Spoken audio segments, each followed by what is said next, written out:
విద్యుత్ ఛార్జీల పెంపునకు నిరసనగా పలాస రోడ్డెక్కిన వైసీపీ నేతలు. పలాస, కాశీబుగ్గ జంట పట్టణాల్లో భారీగా మోటార్ సైకిళ్ల ర్యాలీ నిర్వహించారు. మాజీ మంత్రి సిదిరి అప్పలరాజు, టెక్కలి నియోజకవర్గం సమన్వయకర్త బేడాడ తిలక్, పార్టీ శ్రేణులు, కార్యకర్తలు ప్రజలతో కలిసి విద్యుత్ వినియోగదారుల తరపున కూటమి ప్రభుత్వానికి వ్యతిరేకంగా నినాదాలు చేస్తూ విద్యుత్ కార్యాలయాల వద్ద నిరసన తెలిపారు. పెంచిన ఛార్జీలను తగ్గించాలని కోరుతూ ఈరోజు నియోజకవర్గాల వారీగా నిరసన కార్యక్రమాలు చేపట్టారు. విద్యుత్ కార్యాలయాల వద్ద ధర్నా చేసి ఛార్జీలు తగ్గించాలని డిమాండ్ చేస్తూ అధికారులకు వినతి పత్రాలు అందజేశారు. ఈ నిరసన కార్యక్రమంలో శ్రీకాకుళం వ్యాప్తంగా అన్ని నియోజకవర్గాల సమన్వయకర్తల ఆధ్వర్యంలో ఈ నిరసన కార్యక్రమాల్లో వైఎస్ఆర్సీపీ శ్రేణులు సమరోత్సాహంతో పాల్గొన్నారు.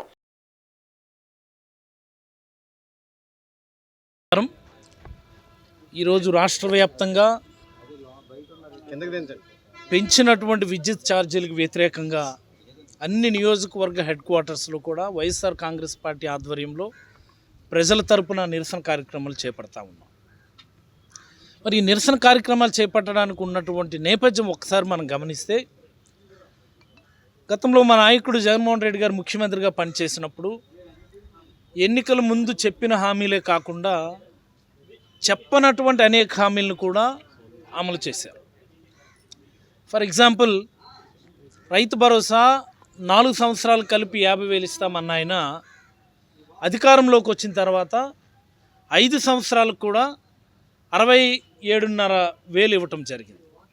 67,500 ఇస్తామని మనం చెప్పలే, కానీ చెప్పనటువంటి పథకాన్ని కూడా మనము ఇంకా బెటర్గా చేసినాం. అలాగే అనేక పథకాలు చెప్పనటువంటివి, ఉచిత పంటల బీమా, ఇలాంటి పథకాలు ఏవి కూడా గతంలో చెప్పలేదు మనం. కానీ చెప్పకుండానే అనేక కొత్త పథకాలను జగన్మోహన్ రెడ్డి గారు ఆ రోజు ముందుకు తీసుకొచ్చి ప్రజలకు మంచి చేసే కార్యక్రమం చేశారు.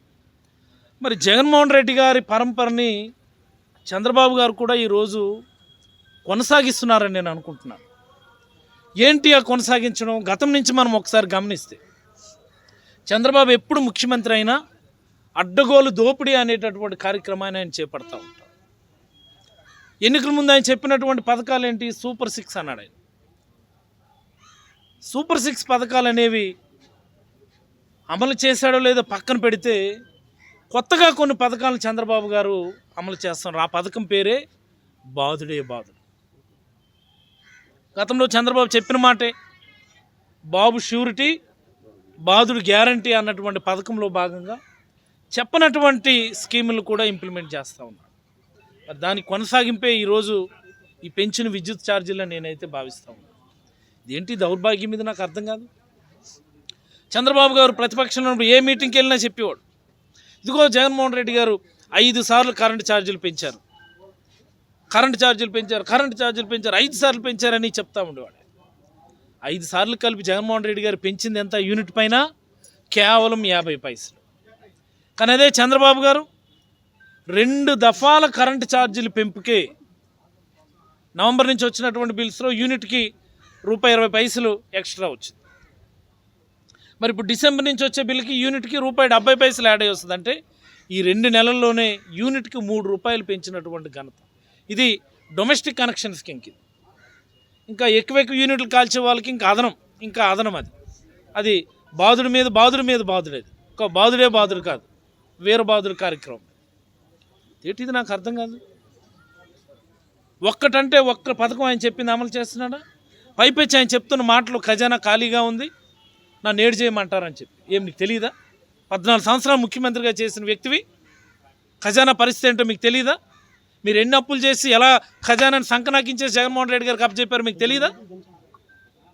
ఇలాంటి హామీలు ఇచ్చి ఈరోజు ప్రజలను మోసం చేయటమా? ఒక్కరు ఈరోజు రాష్ట్రంలో ప్రజలు సంతోషంగా ఉన్నారా? రైతుల పరిస్థితి చూడండి ఎలా ఉంది. పెట్టుబడి సాయం ఇస్తానన్న వ్యక్తి ఇవ్వలేదు, ఇన్సూరెన్స్ తీసేశాడు. కనీసం ఇప్పుడు వర్షాలు పడి ధాన్యం తడిసిపోయి మొలకెత్తే పరిస్థితి ఉన్న కనీసం ప్రభుత్వం నుంచి ఒక స్టేట్మెంట్ లేదు ఇప్పటి వరకు.